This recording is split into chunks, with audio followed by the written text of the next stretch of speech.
There and welcome to today's lesson.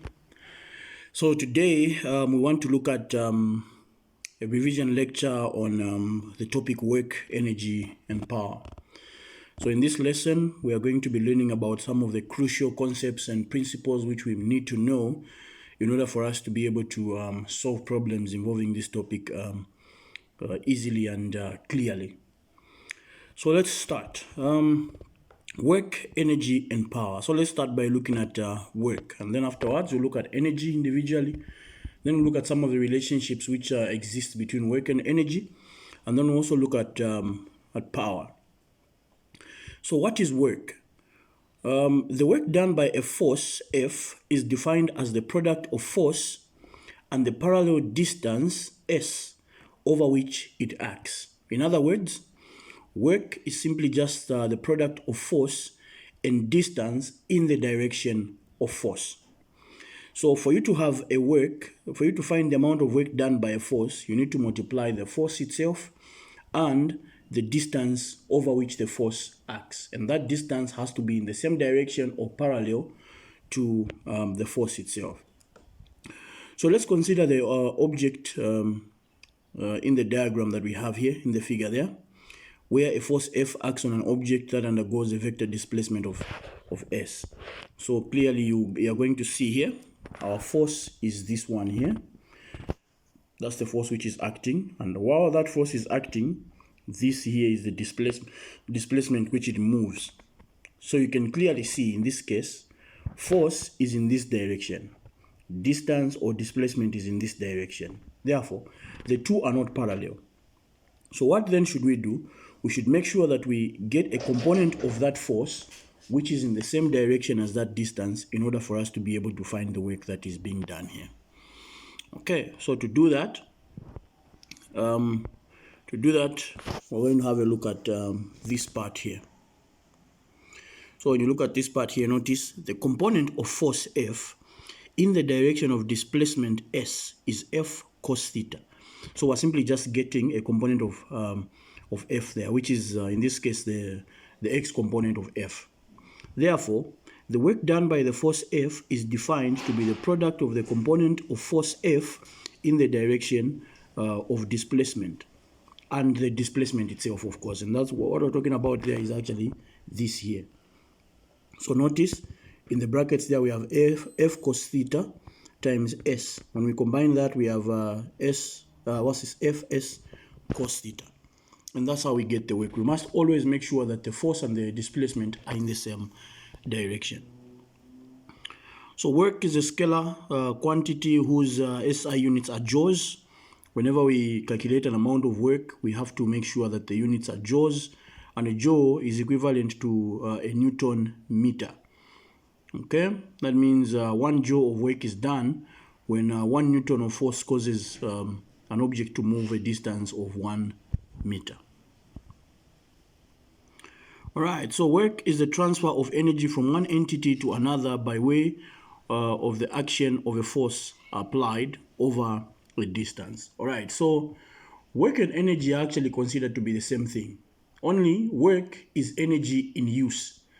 Okay, so when you do an amount of work on an object, for example, in lifting it from the ground to a height of say 2 meters, then that means the amount of work which you have done on the object is going to be equivalent to the amount of energy which the object has gained. Okay, so that's why we're saying work is simply just a transfer of energy from one entity into another by way of an acting force. All right, next we have energy. Energy is, of course, the ability to do work. Without energy, no work can be done. It can also be said to be the measure of the change imparted to a system. It is given to an object when a force does work on the object. I think that's the point I was stressing earlier. So when you do some work on an object, that particular object gains energy equivalent to the amount of work which you have done on it. So the amount of energy transferred to the object equals to the work done. Furthermore, when an object does work, it loses an amount of energy equal to the work that it does. So you can clearly see when an object does work, it loses energy. When work is done on an object, it gains energy. So there are many different forms of energy. Energy exists in many different forms, but there are only two types of energy. And the two types of energy are namely kinetic energy, which is energy in motion, and potential energy, which is stored energy. So what is kinetic energy? Kinetic energy is the energy possessed by moving objects. Okay, so moving objects possess this particular energy by virtue of their motion. If an object of mass m is moving with a velocity v, its kinetic energy is given by the equation here. So that's the equation there. Ke is equals to half mv squared. All right. So when the mass is in kgs and the velocity is in meters per second, then the units for this particular kinetic energy is joules. So you can clearly see the units for energy, kinetic energy, and work are the same here. So that's an equation you are going to always have to remember. Kinetic energy is always given by that equation that we have there. Now let's talk about gravitational potential energy. So this is another type of energy, and gravitational potential energy is the energy possessed by objects which are elevated from the ground. So by virtue of an object being at a distance from the ground, it will possess some energy in the form of gravitational potential energy. So if an object m is at a height of h, its gravitational potential energy is given by this equation here. Again, we are going to have to remember this equation very well. Pe is equals to mgh. Of course, in that equation, m is the mass, g is the gravitational acceleration, and then h is the height. All right. So where g is the gravitational acceleration, that's what we're saying there. The units for potential energy are in joules when the mass is in kgs and the gravitational acceleration is in meters per square seconds. The height, of course, has to be in meters as well. In short, all the units here have to be in standard units. Now let's look at some of the relationships which exist between energy and work. And we're going to do that by looking at the work energy theorem, which is this part here. So what does the work energy theorem state? The work energy theorem states that work done by all forces acting on a particle is equal to the change in the kinetic energy of the particle, provided there is no change in the gravitational potential energy. And so what that means there is this part here, the net work done is equal to the change in kinetic energy. And the change in kinetic energy, of course, is the difference between the final kinetic energy, which is this one, and the initial kinetic energy, which is that one there. So we can break those down into their equations, because we know that kinetic energy is given by half mv squared. So KEF, which is the final kinetic energy, is simply half mvf squared, where vf there is the final velocity, minus half mvi squared, where vi is the initial velocity. So you get the difference between those two kinetic energies. That is going to be equal to the external work done on the object by all forces which are acting on it, provided there is no gain or loss in the potential energy of that particular object. So we're going to be using these relationships very much. You're always supposed to be able to remember this one. So you're always supposed to be able to state the work energy theorem, as well as from the statement itself derive an equation such as the one that we're seeing here. So the law of conservation of energy is our next part. The law of conservation of energy simply states that energy can neither be created nor destroyed. Okay?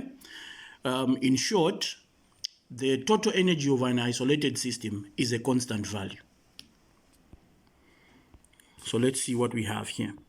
So when a loss of energy occurs in one form, an equal increase occurs in other forms of energy.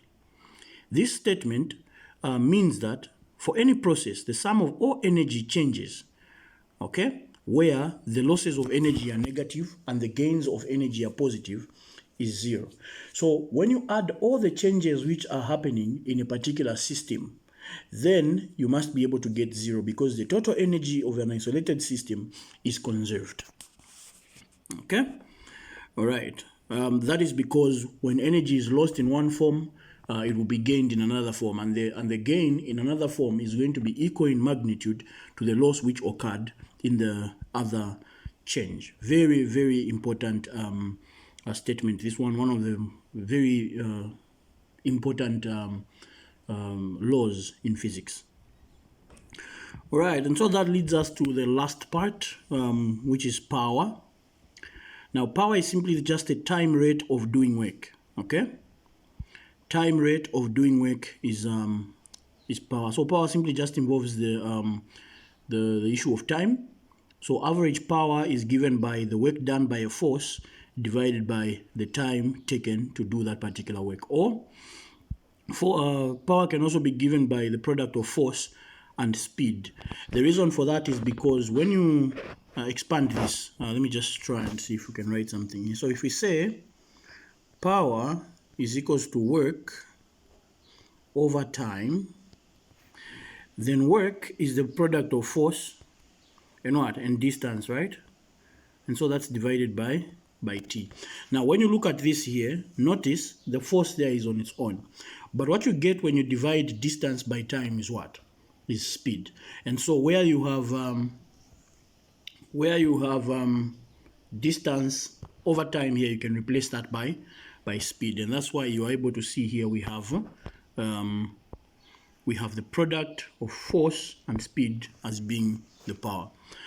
So power is also a scalar quantity whose SI units are watts. A unit watt is equivalent to 1 joule per second, meaning 1 watt of power is dissipated when 1 joule of energy is used up in 1 second. Right, and so this brings us to the end of our revision lecture. These are some of the very important concepts which we have to always remember for us to be able to solve problems correctly and clearly. Okay, so if you have any questions, feel free to put the questions up in the chats, and then I'll be able to check and see if we can attend to such questions. We're done for now. See you in the first tutorial under this topic.